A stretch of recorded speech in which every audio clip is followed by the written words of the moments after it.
کہتے ہیں کہ میں مکے میں رہتا ہوں، میری والدہ ضعیف ہے، ان کا حج بدل ادا کرنا چاہتا ہوں۔ بالکل کر سکتے ہیں، حج افراد کریں گے، مکے والے تمتع کرام کر ہی نہیں سکتے، ویسے حج بدل ہوتا ہی حج افراد ہے۔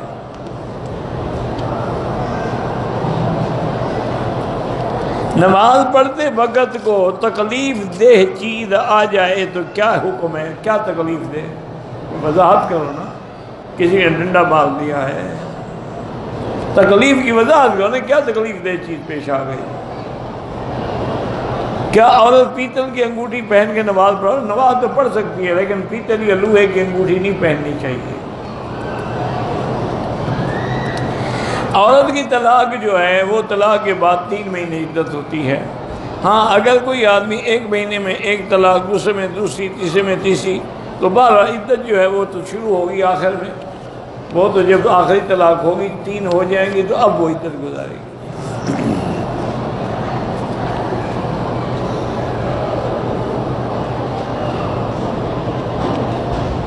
کہتے ہیں جی کہ مکے سے مدینے جاتے ہوئے مسجد شریف کی نیت کرتے ہیں، وہ بھی ٹھیک ہے، کیونکہ حضور پاک کا روضہ مبارک بھی تو مسجد میں ہے، تو اگر مسجد نبوی کی نیت کر دی تو کیا ہو گیا؟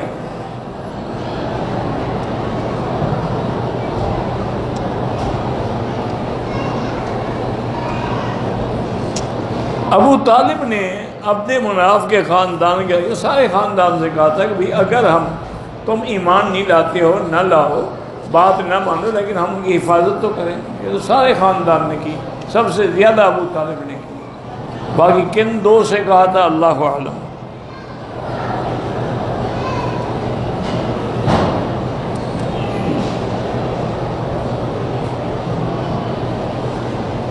کہتے ہیں کہ ایک مولوی صاحب تقریر فرما رہے تھے، انہوں نے کہا کہ حضرت یوسف علیہ السلام کو جیل میں ڈالنے سے پہلے نعوذ باللہ ان کا منہ کالا کیا گیا، گدھے پہ بٹھایا گیا، شہر کے چکر لگوائے کہ نعوذ باللہ ثم نعوذ باللہ لا حول ولا قوت الا باللہ العلی العظیم۔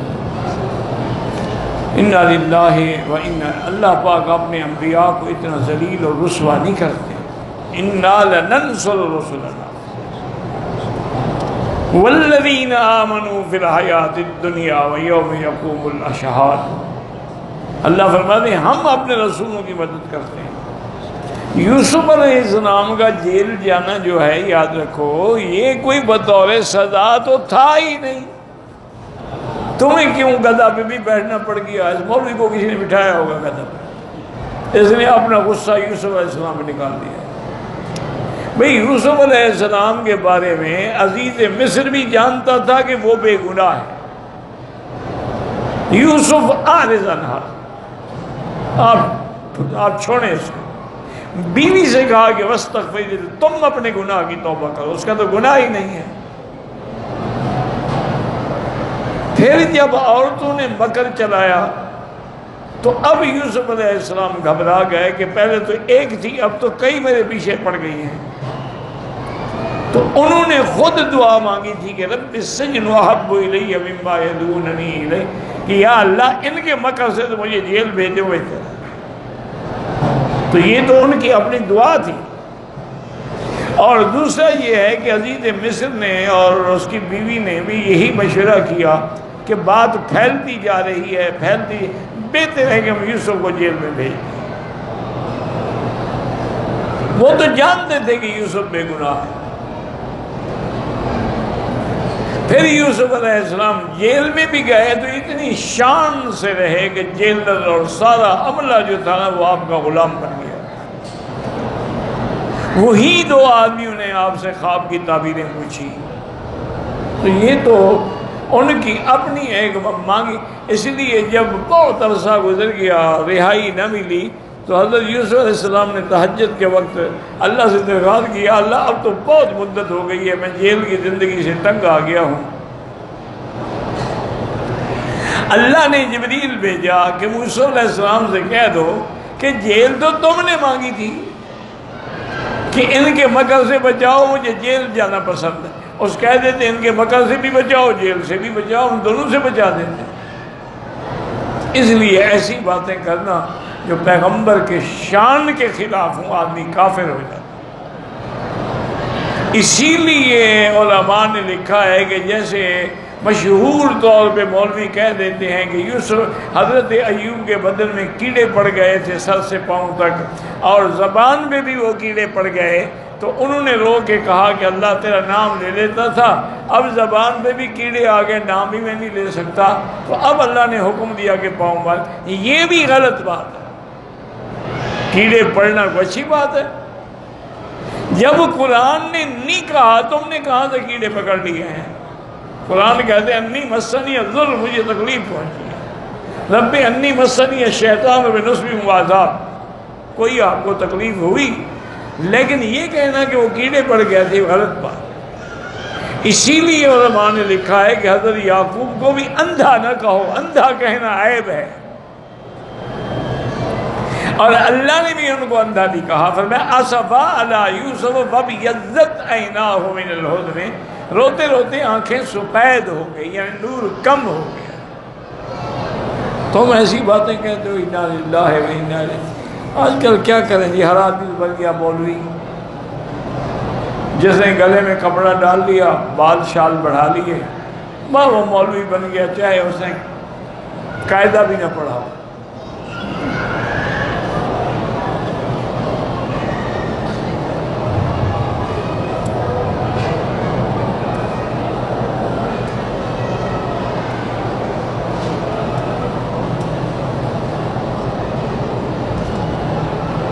بہرحال آپ کی بہن کو وہ تنگ کرتا ہے، خرچہ بھی نہیں دیتا، اس کی ساس نے بھی نکال دی، وہ خلو لے لے، طلاق لے لے، جان چھڑوائے اپنی۔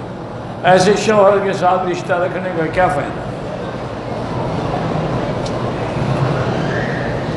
دل پریشان رہتا ہے، نماز میں دل نہیں لگتا، اس کا علاج ہی نماز ہے۔ الا بذکر اللہ تطمئن القلوب، پڑھتے رہو لگ جائے گا۔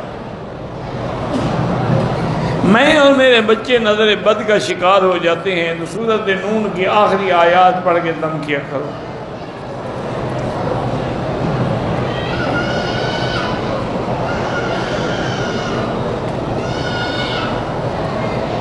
اگر اور نماز میں جرابیں پہنے ہوئے جائز ہے۔ بہرحال جس دوست نے دعا کے لیے کہا ہے، اللہ سب کو حج نصیب فرمائے۔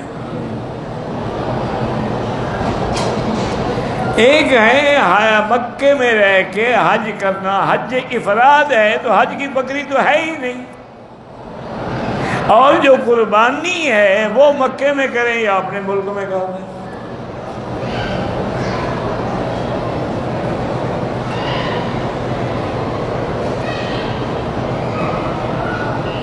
بہرحال بعض لوگ حضور سے شفاعت مانگنے کے قائل ہیں، لیکن احتیاط اسی میں ہے کہ شفاعت اللہ سے مانگو کہ اللہم ارزقنی شفاعت نبی کا، حضور کی شفاعت ہمیں نصیب فرما۔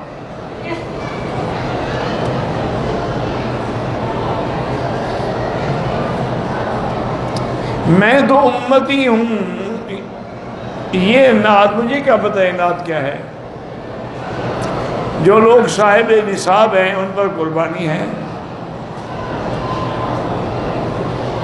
کسی پیر کے لیے اس کا بیٹا سجادہ بن جائے، اگر لائق ہے، نہیں ہے تو کسی لائق کو بنائے۔ یہ کوئی وراثت تھوڑی ہے کہ جائیداد ہے تقسیم ہونی ہے۔ اولاد میں لیاقت ہے، بنا تو نہیں ہے، نہ بناؤ۔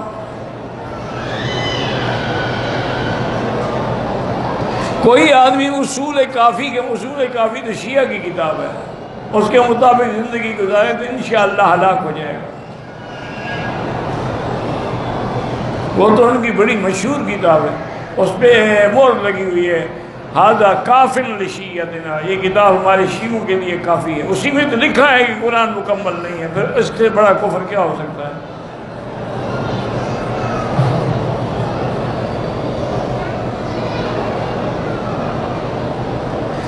ایک اہل قرآن وہ کہتا ہے کہ قرآن میں بنو اسرائیل سے مراد ہم مسلمان ہیں، یہودی مراد نہیں ہیں۔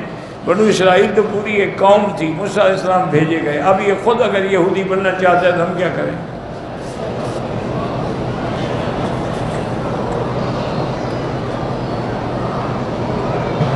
دادے کی نافرمانی بھی باپ کی نافرمانی ہے۔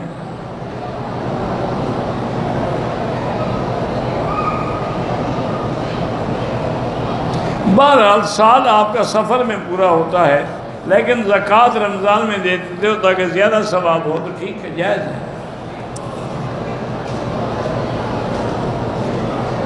ہنا نام رکھ سکتے ہیں لڑکی کا، بالکل رکھ سکتے ہیں۔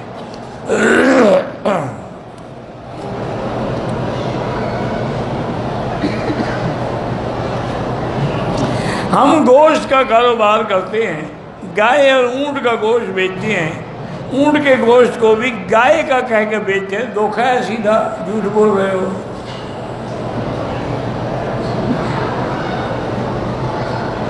میں ایک دن میں آپ کے لیے 10 دفعہ دعا کرتا ہوں، اللہ آپ کو جزائے خیر دے۔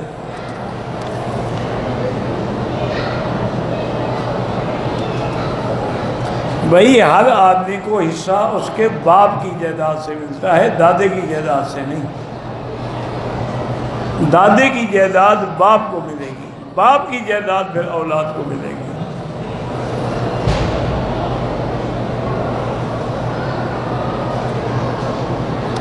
10 سال پہلے ہم نے زمین کا ریٹ کم تھا، زمین کا حصہ کر دیا تھا، پھوپھیوں کو حصہ نہیں دیا تھا، اب دینا چاہتے ہیں تو ان کو اتنی زمین دیں جتنا ان کا حصہ ہے۔ اب ریٹ بڑھ گیا تو ان کا نصیب۔ اب یہ تھوڑا ہے کہ تم پیسے دے دو اسی ریٹ سے، ان کی زمین کا جو حصہ ہے جو نہیں دیا تھا وہ دے دو۔ اب وہ ریٹ بڑھ گیا تو اچھا ہو گیا۔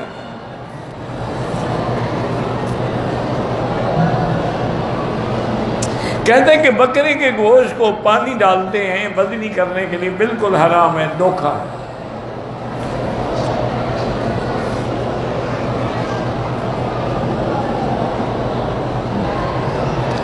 ایک میں سعودیہ میں رہتا ہوں، ایک بیوہ عورت ہے، وہ مجھ سے شادی کرنا چاہتی ہے اور یہ بھی کہتی ہے کہ جب تم پاکستان جانا چاہتے ہو تو چلے جانا، یہ یہاں کسی مفتی کے پاس جا کے اپنا نکاح کرا لو۔ یہ کام وہ کر سکتے ہیں، یا معذون شرعی جن کو نکاح کا لائسنس ملا ہوا۔ مانند یہ ہوا نا کہ تم 6 مہینے سال کے لیے نکاح کرنا چاہتے ہو، پکا تو تمہارا بھی ارادہ نہیں ہے نا کہ جب جاؤ گے تو چلے جانا، مجھے چھوڑ دینا، پھر وہ کوئی اور مرغا ڈھونڈ لے گی۔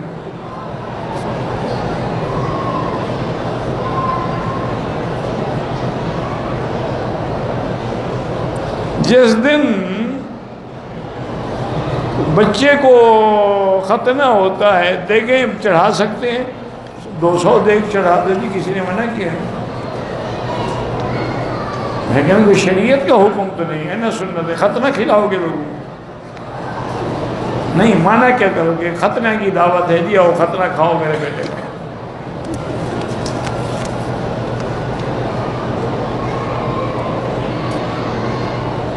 میں طائف سے آیا ہوں، میں نے عمرہ نہیں کیا تو اس کی دم پڑ گئی، باقی حج کا مسئلہ تو دیکھا جائے گا نا۔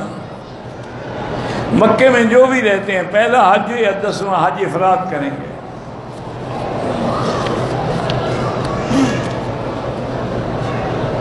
میں نیو یارک میں رہتا ہوں، کسی صاحب علم و معرفت کی تلاش میں ہوں جو دینی، وہاں نیو یارک میں بھی مدرسے ہیں، کسی مدرسے دینی میں جا کے معلومات کر لیں، وہاں علماء بھی ہیں، مفتی بھی ہیں، مدرسے بھی ہیں، میں تو نہیں جانتا۔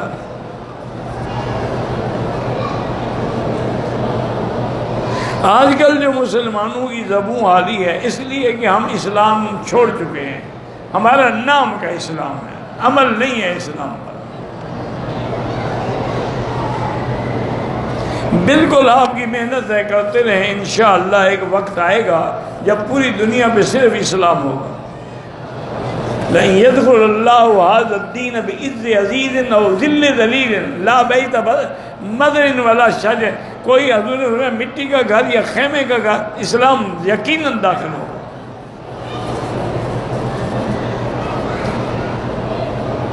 میں نے رات کو خواب میں سانپ کو مارا، اچھا دشمن مر گیا ہے۔ جو رشتہ دار میں فوت ہو گئے خواب میں ملتے ہیں، دنیا میں تو ملتے نہیں تھے ان کو، بیچارے خواب میں نہ ملے تو کیا کریں۔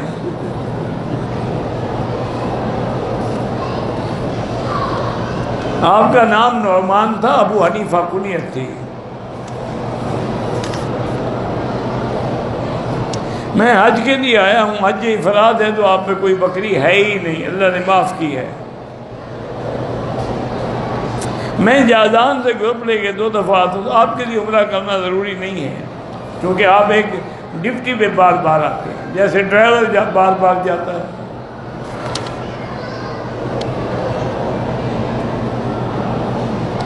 ہم 10 آدمی عمرے کے لیے آئے ہیں، ڈرائیور نے احرام باندھنے نہیں دیے، تفتیش ہے، تو آپ نیت کر لیتے، تفتیش سے گزر کے احرام باندھ لیتے، نہیں کیا دم پڑ جائے گی۔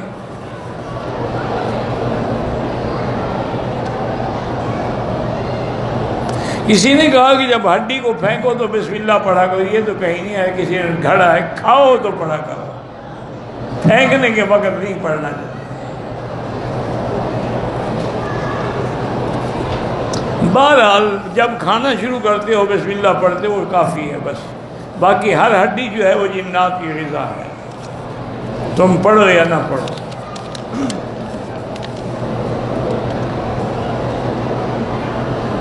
حج سے پہلے آپ عمرہ نہ کریں، مکے میں رہنے والوں کو ان مہینوں میں عمرہ نہیں کرنا چاہیے، ورنہ دم پڑ جائے گی۔ طواف زیادہ کریں تو بہتر ہے عمرے سے۔ یہاں کے لوگ مغرب کی اذان کے بعد 2 رکعت پڑھتے ہیں، مستحب ہے۔ حنفی مسلک میں اولا یہ ہے کہ نہ پڑھے۔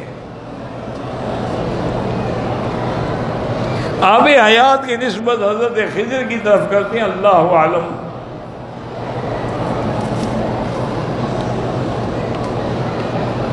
طواف کے دوران کعبے پہ نظر پڑ جائے کچھ نہیں ہوتا، لیکن یہ نہیں کہ یوں دیکھ کے چلے، نظر قدم اگر پڑ گئی تو پڑ گئی۔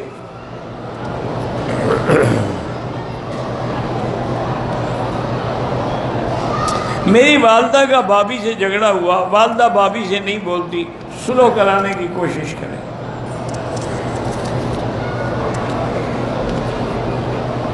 ہر طواف کے بعد 2 رکعت واجب ہیں، نفل نہیں ہے اللہ کے بندے۔ عصر کے بعد کریں تو اس کے 2 رکعت مغرب کے بعد پڑھیں۔ زندہ لوگوں کے لیے طواف آپ کر کے ان کے لیے ثواب بھیجیں۔ بچی کو ہڈی کا مسئلہ ہے، چھاتی کی ہڈی باہر کی طرف نکل رہی ہے، کہتے ہیں نام تبدیل کرو، نام سے ہڈی کا کیا تعلق ہے؟ یہ عجیب بات بھی ہے، نام سے کوئی تعلق نہیں ہوتے، جاہلوں کی باتیں۔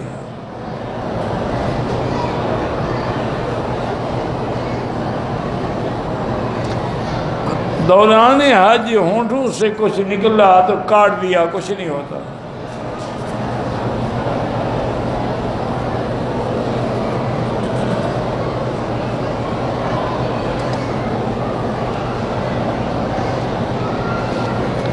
اگر امام کے پیچھے آدمی جب نماز پوری ہو گئی، امام نے سلام پھیرا، غلطی سے کھڑا ہو گیا تو بیٹھ جائے بس۔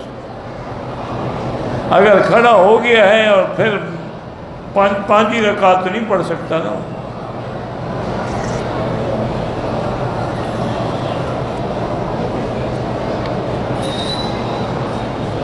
مالی لحاظ سے کمزور ہوں، بہرحال آپ صحیح کام کرتے رہیں اور استغفار زیادہ پڑھیں، اللہ برکت ڈالیں گے۔ والدین جو فوت ہو گئے ان کے لیے حج عمرہ بالکل کر سکتے ہیں۔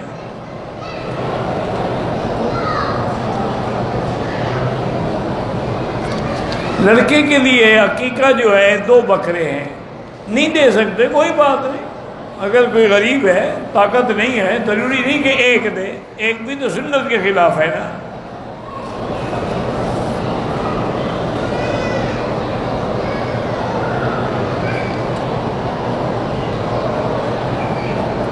کہتا ہمارے علاقے میں ایک امام صاحب ہیں، ان کی بیوی فوت ہو گئی، ان کی بہن جوان بیٹھی ہوئی ہے، لیکن وہ کہتے ہیں میں بہن کا رشتہ اسی کو دوں گا جو مجھے اپنی لڑکی دے گا، یہ ناجائز ہے، ایسے کو امام نہ بناؤ۔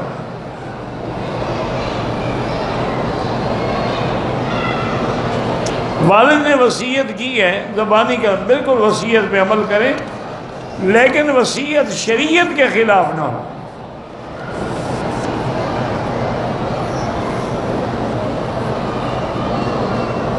ہر طواف کے بعد 2 رکعت واجب ہیں، عمرے کا ہو یا نفلی ہو۔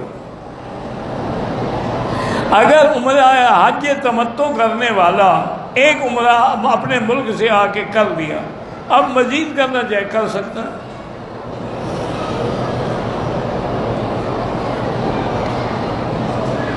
اگر مسجد نبوی میں ہم جماعت سے نہ ملیں تو اپنے اپنے خیموں میں جماعتیں ہوں گی باقاعدہ، وہاں پڑھ لیں۔ بالکل ظہر اور عصر جو ہے وہ جو مسافر ہیں ان کو جمع کر کے پڑھنی ہوگی، لیکن حنفی مسلک میں جو مقیم ہیں مکے کے ان کو اپنے اپنے وقت میں پڑھنی ہوگی۔ ایک طواف 3 کے لیے نہیں ہوتا، ایک کے لیے۔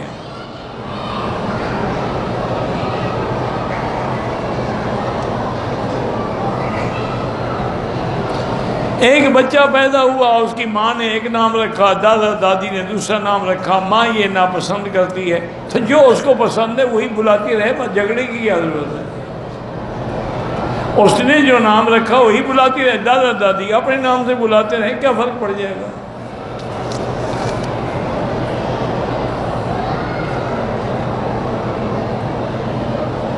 اللہ تعالیٰ کے ہاتھ بھی ہیں، پاؤں بھی ہیں، جیسی ان کی شان کو زیبا ہے۔ ید اللہ فوق ایدیہم قرآن میں نہیں ہے، لیکن ہم یہ نہیں کہہ سکتے کہ وہ ہاتھ کیسے ہیں۔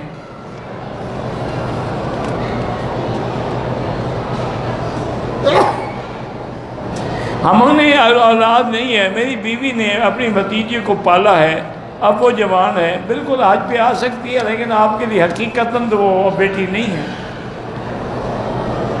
اس کی شادی کر دو تاکہ ذمہ داری ختم ہو۔ جب مواجہ شریف میں آپ ہوں گے مدینہ پاک میں انشاءاللہ تو سامنے کھڑے ہو کر الصلاۃ والسلام علیک یا رسول اللہ پڑھنا ہے، دور ہے تو درود شریف پڑھنا ہے۔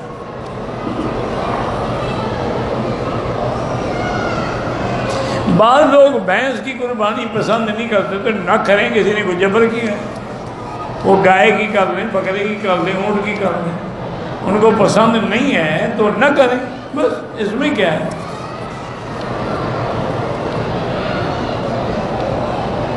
ہم شوال میں آئے ہیں، 30 شوال تک مدینے میں رہے ہیں، 2 ذوالقعدہ کو مکے آئے، حج واجب نہیں ہوتا عمرے کرنے سے۔ اگر ہم فجر کے بعد 2-3 طواف اکٹھے کر لیں تو ان کے واجب الطواف جو ہے وہ سورج نکلنے کے بعد پڑھیں۔ ایک عمرہ دونوں کے لیے نہیں، والد کے لیے الگ کرو، والدہ کے لیے الگ کرو۔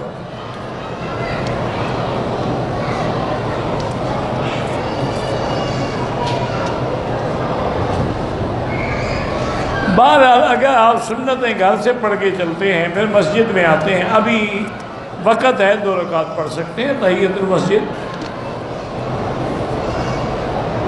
استلام کا معنی یہ ہے دونوں ہاتھوں سے اشارہ کرے یا ایک ہاتھ سے اشارہ کرے۔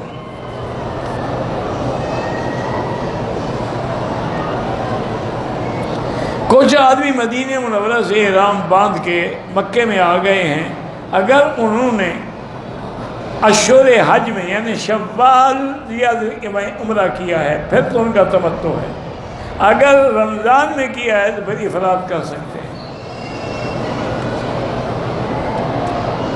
جو داڑھی منڈواتے ہیں ان کو ہم مخنث کہہ سکتے ہیں، مخنث تو نہیں کہہ سکتے، مخنث تو ہیجڑا ہوتا ہے، ہیجڑے کی داڑھی ہوتی ہی نہیں، منڈوانے کی ضرورت ہی نہیں پڑتی اس کو۔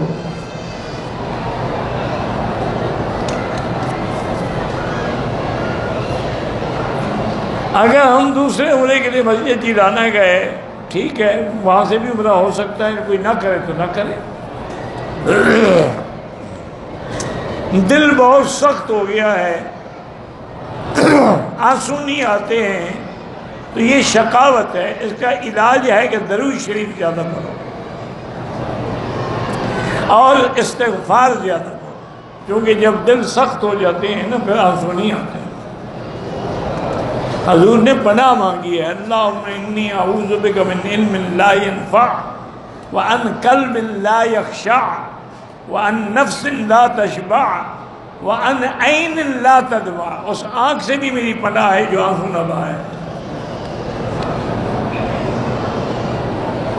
وظیفہ یہی ہے، درود شریف زیادہ پڑھیں، انشاءاللہ دل نرم ہو جائے گا۔ اللہم صلی علی سیدنا محمد وعلی آل سیدنا محمد وبارک وسلم۔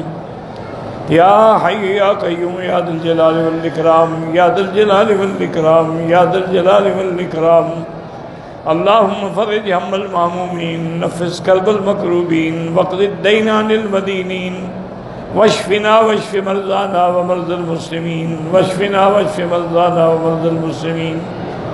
اللهم لا تجعل مصيبتنا في ديننا، ولا تجعل الدنيا أكبر همنا، ولا مبلغ علمنا، ولا إلى النار مصيرنا، واجعل الجنة هي دارنا، واجعل الجنة هي دارنا وقرارنا۔ اللهم لا تسلط علينا بذنوبنا من لا يخافك فينا ولا يرحمنا۔ اللهم لا تجعلنا مصغدا للمازغين، لا تجعلنا أكلة للآكلين، لا تجعلنا فتنة للقوم الظالمين۔ اللهم لا تجعلنا من القانتين، لا تجعلنا من القانتين۔ اللهم احفظ سائر بلاد المسلمين هذا البلد الأمين، فاجعلها آمنا مطمئنا سخاء رخاء إلى يوم الدين۔ یا اللہ بیماروں کو شفا عطا فرما، یا اللہ ہماری ظاہری باطنی روحانی جسمانی بیماریاں پریشانیاں کمزوریاں دور فرما، یا اللہ بے حیاؤں کو حیا عطا فرما، بے اولادوں کو اولاد صالح عطا فرما، جن کے گھروں میں بچیاں ہیں ان کو خیر کے رشتے نصیب فرما، بے روزگاروں کو روزگار عطا فرما، قرض داروں کے قرض عطا فرما۔ یا الہ العالمین ہمیں مانگنا بھی نہیں آتا، بغیر مانگے عطا فرما۔ یا اللہ پوری دنیا میں جہاں مساجد ہیں، مدارس ہیں، مراکز ہیں، دین کے ادارے ہیں، دین کی جماعتیں ہیں، دین کے افراد ہیں، ان کی قدم قدم پہ حفاظت فرما۔ یا اللہ مسلمان فلسطین میں ہیں، حلب میں ہیں، شام میں ہیں، یا اللہ مسلمان ہند میں ہیں، سندھ میں ہیں، کشمیر میں ہیں، عرب میں ہیں، عجم میں ہیں، افغان میں ہیں، یا اللہ ان سب کی جان مال آبرو عزت کی حفاظت فرما۔ یا اللہ پاکستان کی حفاظت فرما، یا اللہ یہود ہنود اور قادیانیوں کی سازشوں سے محفوظ فرما۔ یا ارحم الراحمین، یا اکرم الاکرمین، یا اجود الاجودین۔ اللہم انا نسألک من الخیر کلہ عاجلہ وآجلہ ما علمنا منہ وما لم نعلم۔ اللہم انا نعوذ بک من الشر کلہ عاجلہ وآجلہ ما علمنا منہ وما لم نعلم۔ وصلی اللہ تعالی علی خیر خلقہ